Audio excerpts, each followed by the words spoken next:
Hey, what's up guys? We're back out here working on my kid's 2005 LLY Duramax.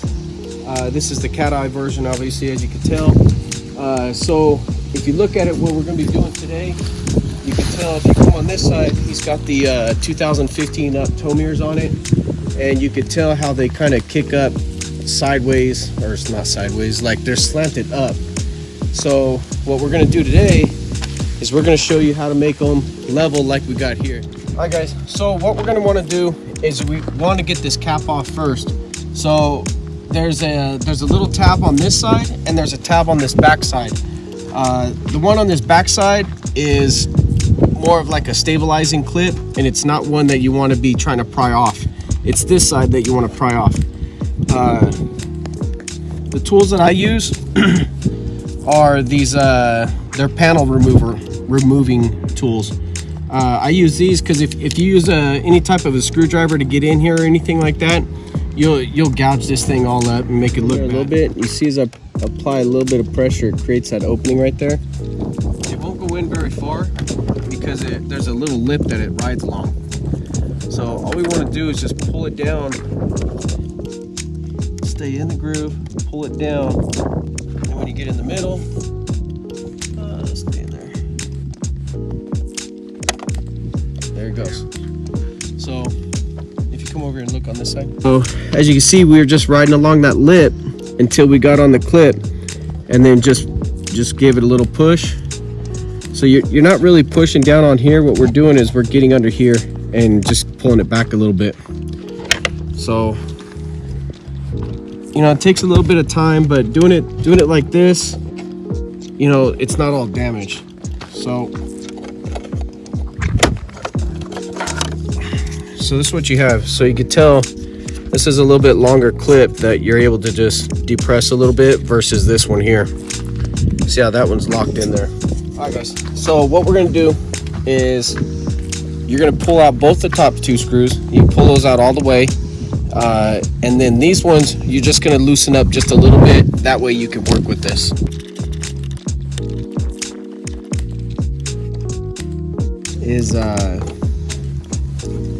This whole thing it's spring loaded, so it's a little bit more difficult.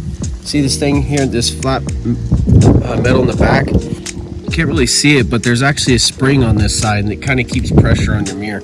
I don't have a tape measure on me, but that's probably 3/16 of an inch thick, maybe a slightly bit more.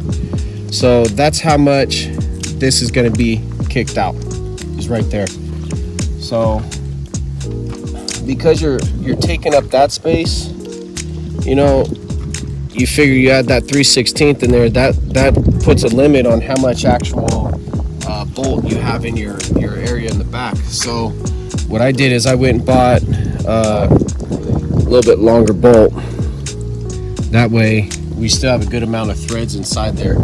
But that's what it is. It's 6mm by 1.00 is the thread, and 25 is the length that I got. The washers are just 6mm flat washers. Pretty simple. At this point is use whatever set of pliers you're going to use and put them back there, and then bolt everything back together. The only thing I could see being an issue is once you kick this out, this right here doesn't push up against the inner tube of this. So yeah, it could be, everything would be, you know, secured in place good. However, you can get some wiggling just like this, because you see how it's not secured, so you can get a little wiggle in there. So I don't recommend doing it that way. Can you do it that way? Yeah, of course you can, but that's not what we're going to do.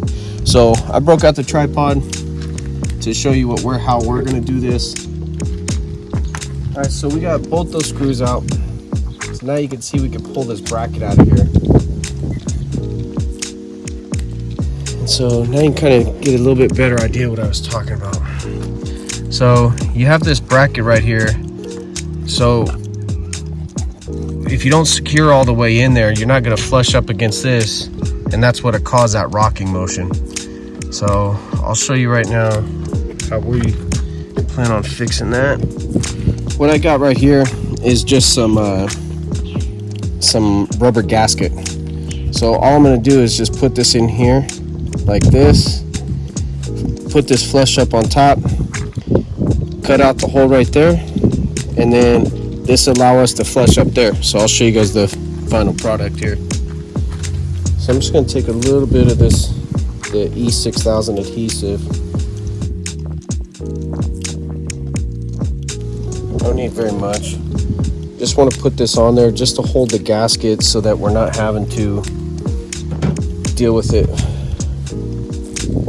sliding all around and falling off, and while we're trying to line all this up. There we go. Hopefully you guys can see that. That's it. So this piece right here, it's just two halves. It doesn't connect any way or anything. Just the back just touches each other. So if you pull these out or drop them or something, not a big deal. Just set them in there. These little circles, they all line up. It's real simple. When you're putting these back in like this, you don't want to tighten one side down more than the other. You kind of want to take them down evenly because you got that spring in the back.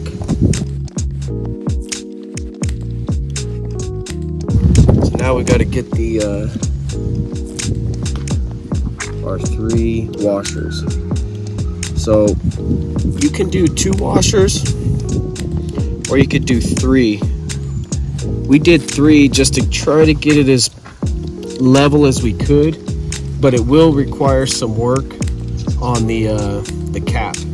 I don't know if 2 will. I think it will, but 3 we definitely had to do some work on the cap.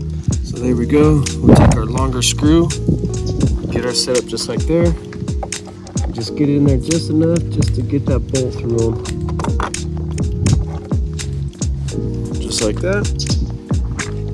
And that's why it's also nicer to have that little bit longer screw too, because you got the extra distance there to reach. Thing to be careful with though is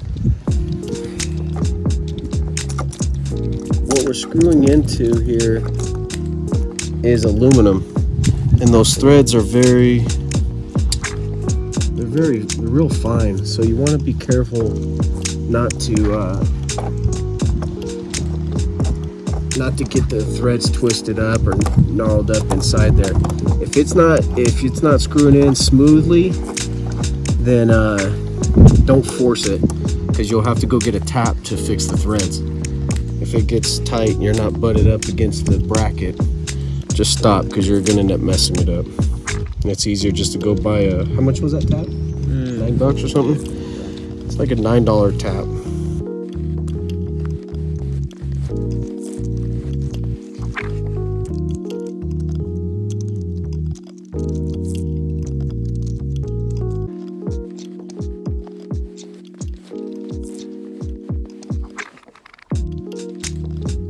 Down now. So here's your stock positioning right here, and because we put that in there, you could see we got no movement in there. That's all we wanted. I'll show you where the problem comes in with this bracket. So once you lock it, once you got that side in, and here you can see we can't get it. It won't go all the way in, and what it is, it's hitting on this portion right here. Is hitting this. It's hitting right here. So you got this little lip. You can see there's not much to it. You could take a grinder, a Dremel. I used a Dremel on my other one, but for the people that may not have one, you just use your razor blade. I'll show you.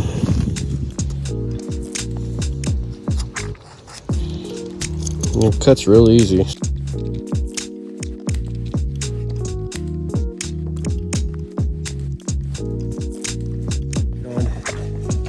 I found it easiest to line this up. The back first. Yeah, the inside. Just put your clip in there, get it nice and flush.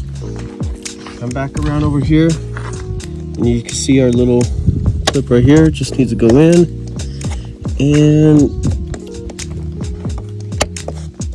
there you go. Just like that. That's way more double. Could no more. changes. Everything still works as it should. So you can still bring your mirrors all the way in. So that's done. That's how we did it. You know, if you guys got any questions, comments, whatever, hit me up in the comments section. I'll let you guys know anything if you guys need help or anything. The next thing we're gonna do on this one is our reverse lights back here. When the previous owner installed them, he didn't hook these up. So I'll probably pull the door jambs and show you guys how to get these lights hooked up, since we'll be doing it anyways. Till then, hit that like button, subscribe, and deuces.